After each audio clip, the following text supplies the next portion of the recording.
So today I would like to talk about prosperity.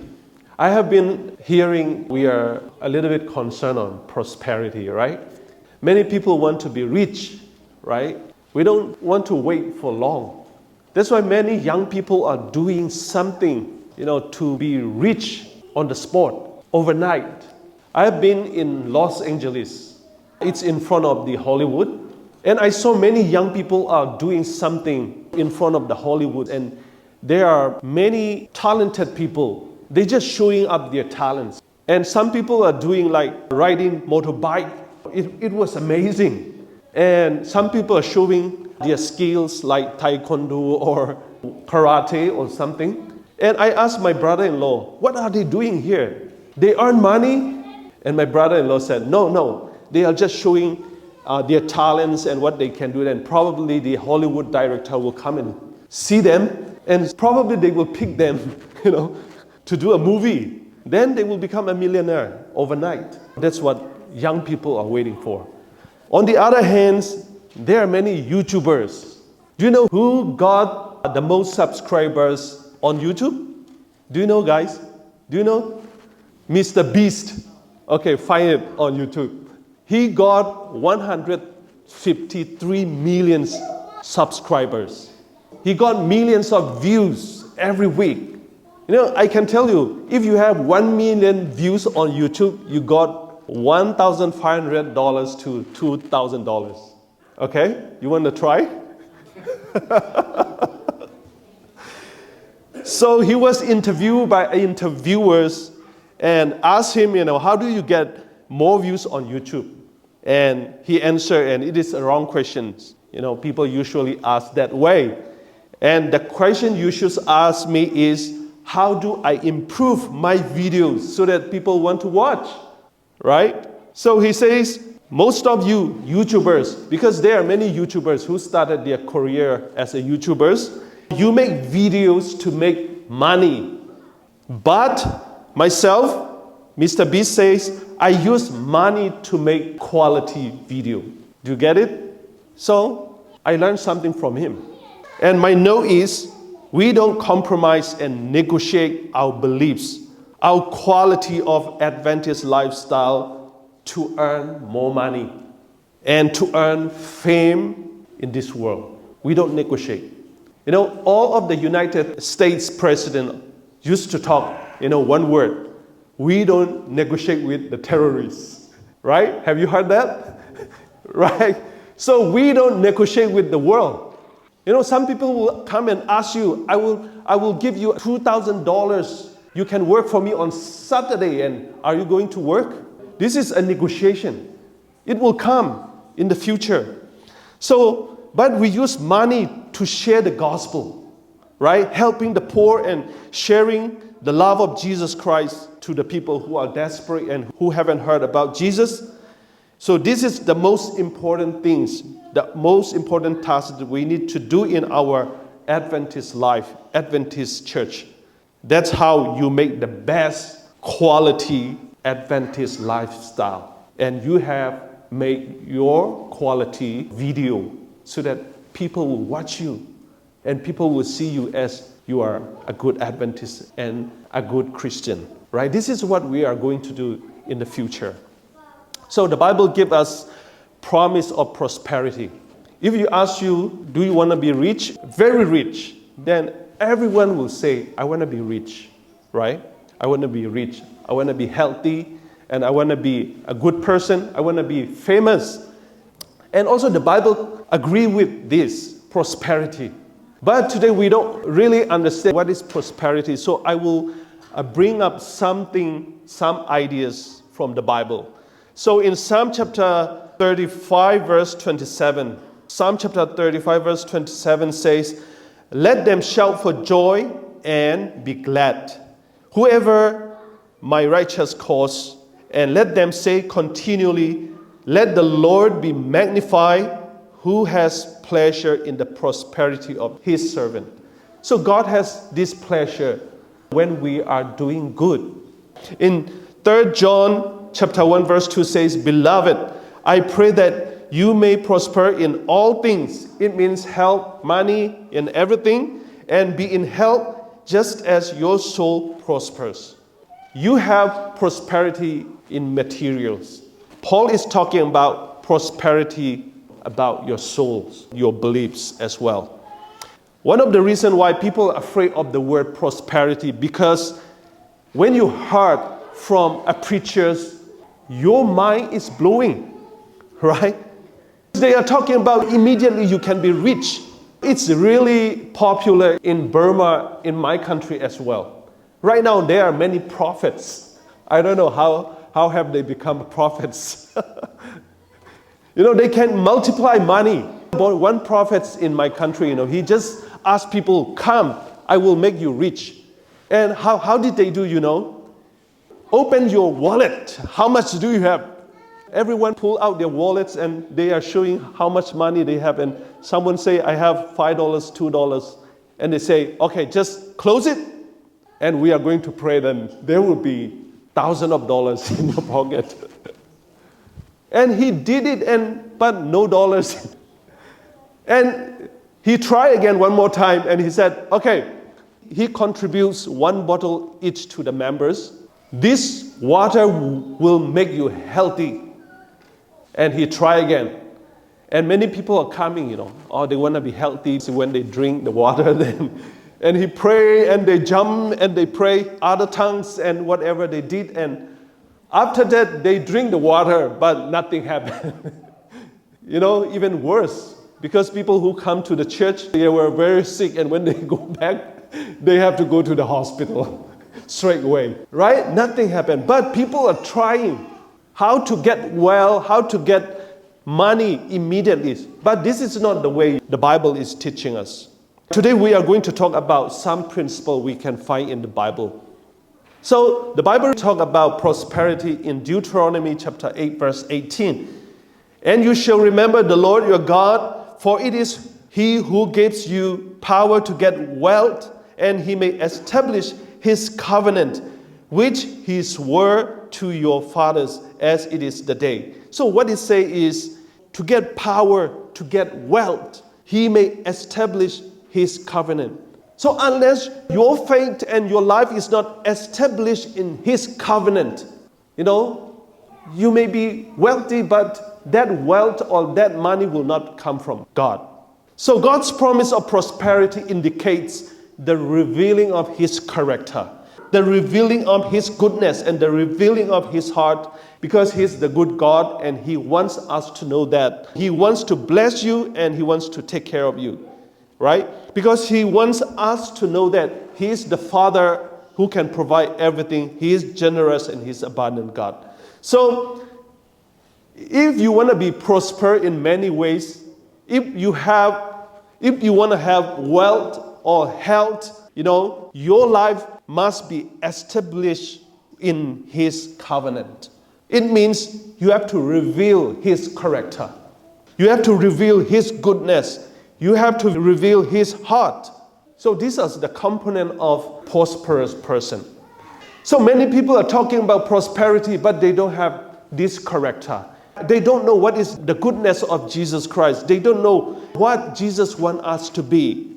That's why there are many antichrists. They say they are talking by themselves like they are prophets, and they are teaching the wrong teachings to many people in this world. So let's find out something about God. So He is not the only God who gave us just promise. If you find in the Bible, there are many promises, thousands of promises in the Bible. So He gave us also the power of the Holy Spirit so that we can make it. So the power of God means God supernaturally intervenes in our financial difficulties, and God gave us some principle to do something great in this world. Whether you are God's children or not, it doesn't matter. If you follow the principle that God gave us in the Bible, then you can be rich, you can be healthy. In our Adventist church, we have many principles. We understand that our Adventist knows many principles, many good laws on health, diet, and how to be healthy. Do you think you follow all those principles? Some, right? Not totally. Myself, even I'm pastor, but I don't follow all the principles. Sometimes when I am busy, I sleep late. This is not good. Actually, I have to sleep before 10. The good habits we have to practice so that we will be healthy. The next morning, we will be fresh and we can be active and doing something great. Sometimes if we don't sleep enough sleep, then many things happen, right? You got hot temper. You want to score somebody or your wife or your husband if something wrong in your house. Because you sleep very short at the night. You have not enough sleep, right? These kind of things. So, the power of God is water coming out of the rock instead of a faucet. That's what God can do. The power of God is feeding millions of people for 40 years out of bread. That's supernatural. God can do. This is a miracle. We cannot deny it. The power of God is ravens feeding a prophet, Elijah. Besides, we usually go to feed birds. Now the bird feeds Elijah. It can happen. The power of God is so amazing, right? So the power of God is when Jesus feeds multitude with 5 loaves of bread and 2 fishes. It was the power of God. It was a miracle. So the power of God is when Jesus paid taxes out of the money that is found in the mouth of a fish. That was the power of God as well. So the power is when Jesus fills the nets of Peter twice with fishes. And he doesn't only give us promise, he gives us power. So it really happened. Because we can read in the Bible, there are many things, many miracles happen in the Bible. That's why we cannot just deny prosperity, right? I have one story. It is a little bit funny, because I want you to know God wants us to understand, He is the source of everything. One poor lady was praying that, God, please give me food because I don't have no more left in my refrigerator. And it was like an atheist, her neighbor, overheard the prayer of that poor lady from her window. And she decided to go and buy her food and bought her food and put it in the front of the house.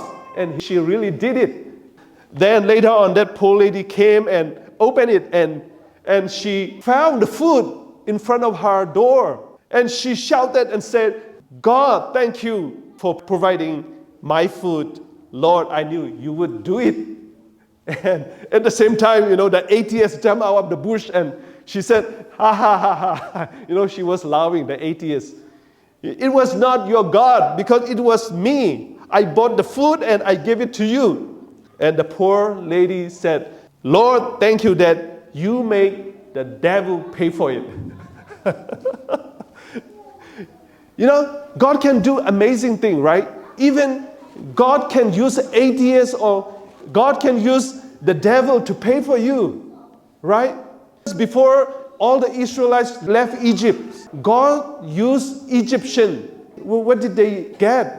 All the Israelites get many things from the Egyptians, like gold and silvers and everything the Egyptian pay. That was the payday for the Israelites. Because they have been working for many years, they didn't get any payment. So finally, God provided that blessing and everything was paid and the Israelites left Egyptian, right? God can do it. I have a very funny story. One atheist teacher was teaching in the school. He was teaching and he said, God is not existed because of this, because of that. And he explained everything. And later on, one bodybuilder, very big man, came in and he punched that atheist teacher. and the atheist teacher, he was fainted. When he got back, then the atheist teacher said, well, what did you do to me? What did you do? And the bodybuilder said, God sent me to punch you. So you cannot manipulate the existence of God, right? So the atheist teacher got punched because God is not existed in this world and God didn't create us. So be careful, if you talk, God is not existed. So let's talk about God's principle now on prosperity. So practically, God has power to make things happen supernaturally. That's what we know, right? So, but there is the other way. God can provide you. So this is not through his power like he make miracles. But let's talk about God's principle right now.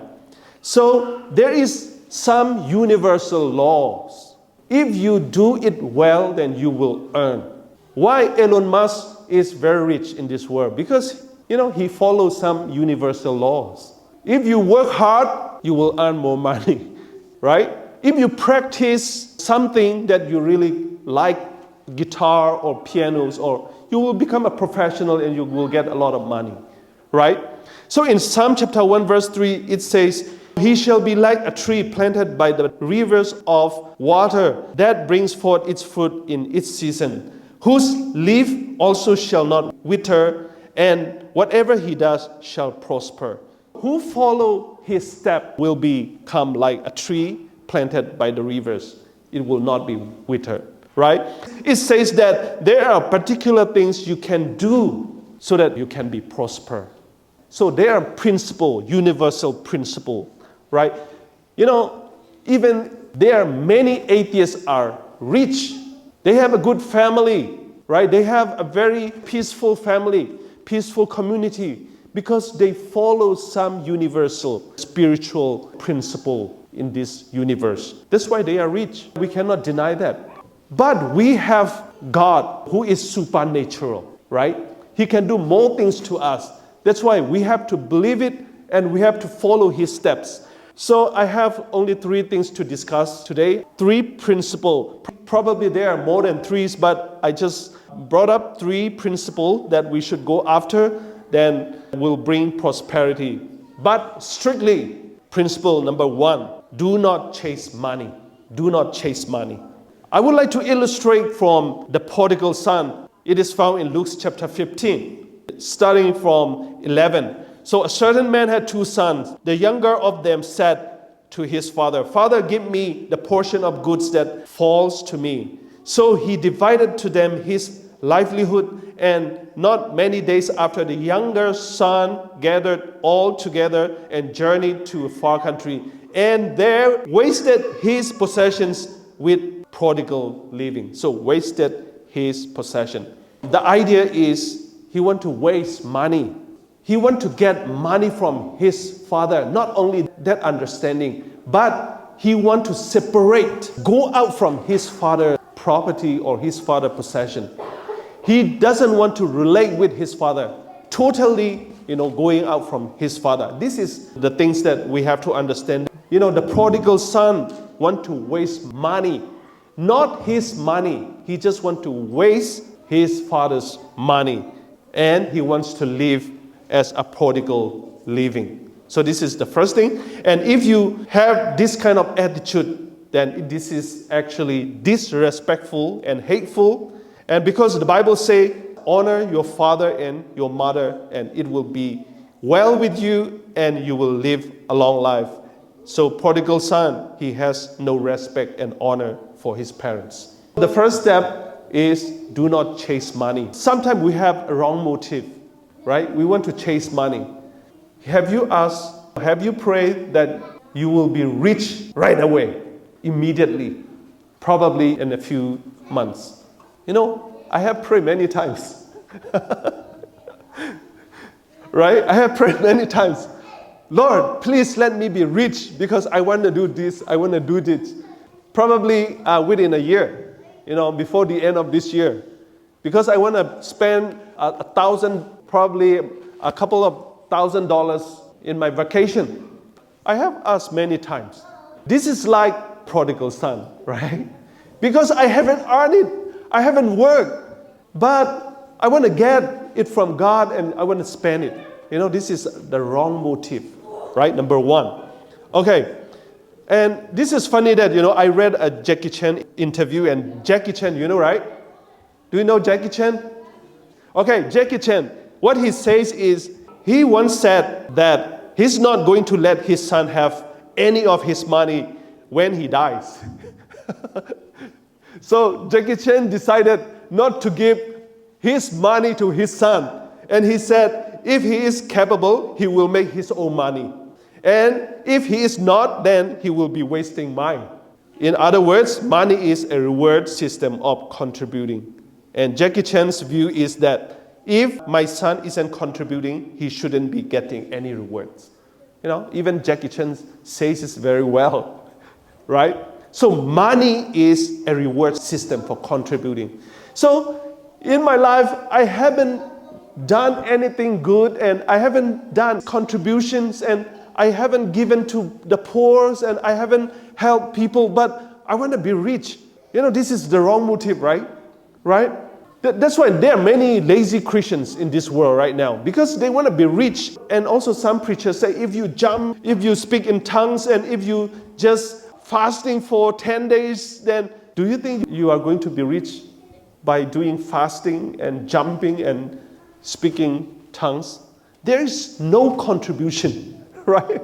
Right? No contribution. You're just doing by yourself, right?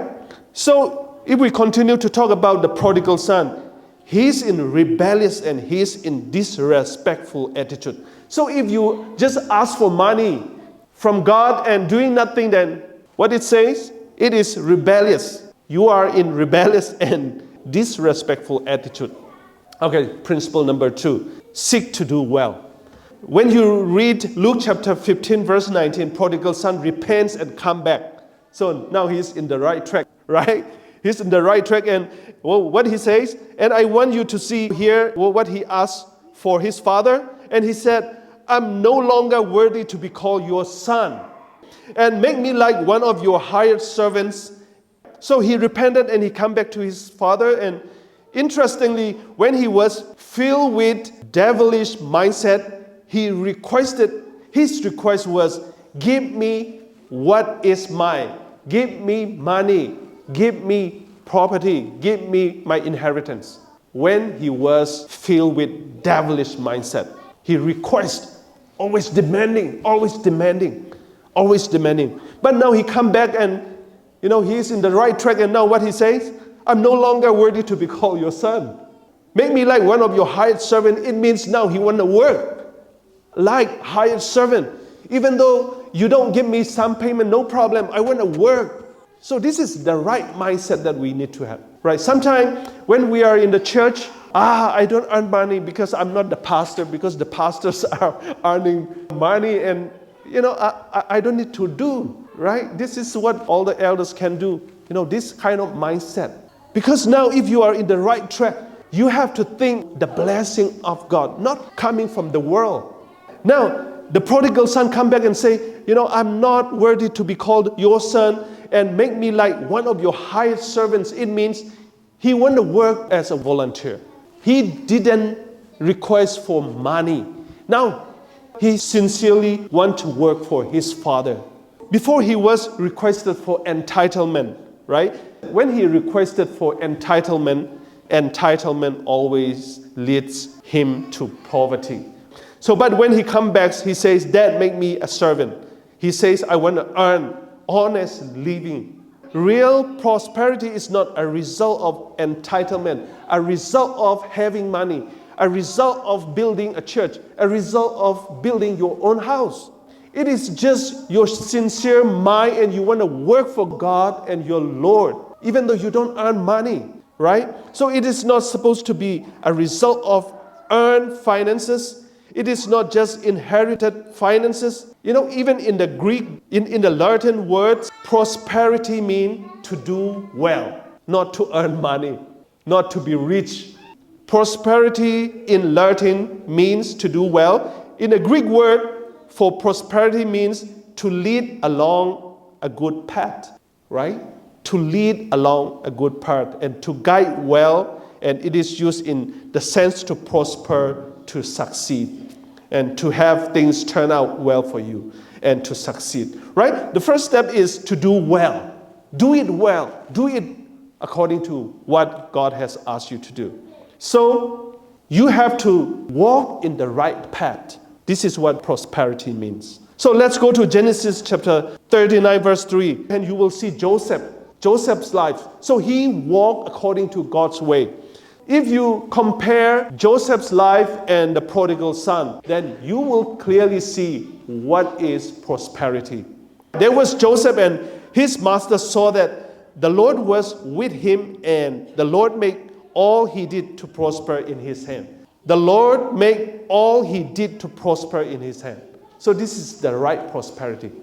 You are doing good. People may see like, it's nothing. There is no benefit, but you are doing according to God's direction. Then people will see you do to prosper in your hands. So let's examine these two persons here.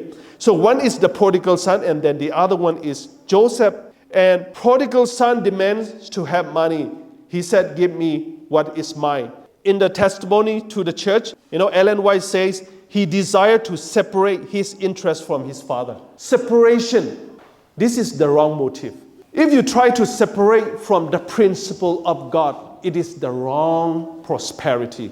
In the same page, testimony to the church, page 123, the son thought he should be happy without being annoyed with his father's advice, right? So if you don't have our father's advice, if you don't follow according to the advice from God, it is the wrong motive, the wrong prosperity. What he said, all the rules and regulation in his father's troubled him. So he wasn't happy with his father's rules and regulations, right? He thought it was a troublesome. So he didn't want mutual interest. It means he wanted to do by his own. This is the wrong motive. Even in Proverbs chapter 21 verse 7, it says, seeking pleasure leads to poverty. Why? Doing nothing and you just want to be rich and just spend your time in the church and the preacher is preaching, and do you think you are going to be rich? No, because this is just you are looking for your pleasure and you want to be rich. This is not the right motives. So on the other hand, the Bible says that Joseph prospered because God prospered him. It says this, he prospers everything that he touches with his hand. God prospers Joseph. He didn't demand. He didn't ask for money. But he was living according to the commandments. He was living according to God's direction, right? He didn't see money first. He just do good service, good products, right? It's like Mr. Beast. I talk about Mr. Beast, right? He said, I make quality videos. I spend a lot of money to make quality videos so that people want to watch and I get money, right? He just started doing good quality videos, right? Not looking for money first. So this is the right understanding of prosperity.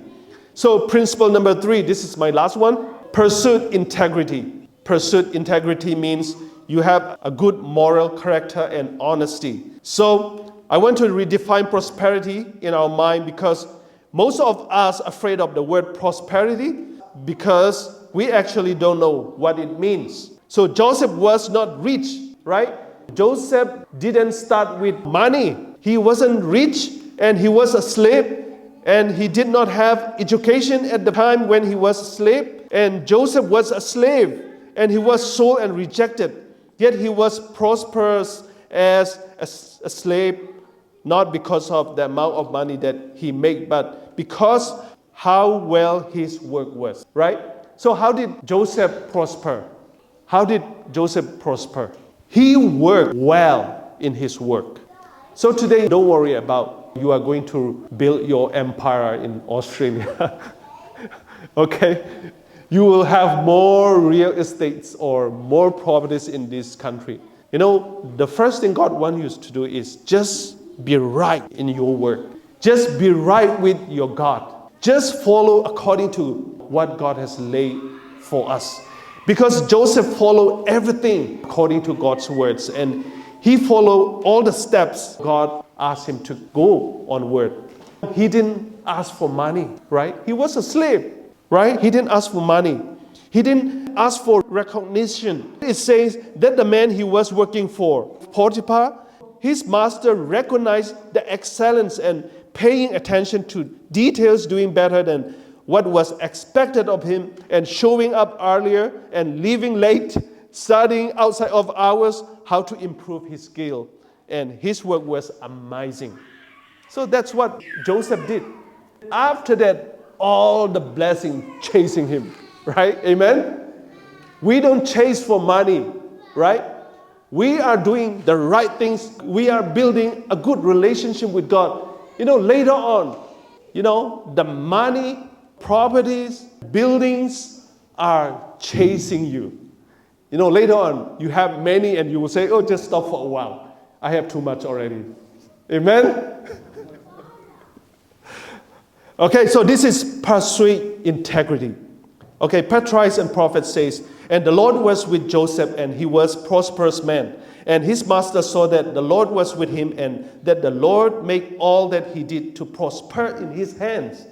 He didn't ask for money, but the Lord blessed him because he followed according to God's will.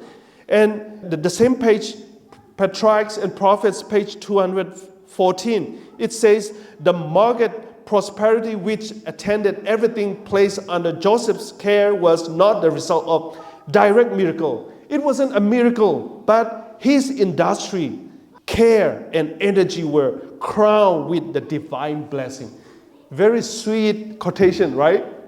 Very sweet quotation, It wasn't a direct miracle from God because it was his industry. He worked hard and he followed according to God's steps, and he cared about God and the people who are with him, and energy were crowned with the divine blessing. So you will be crowned with the divine blessing. This is what we are waiting for.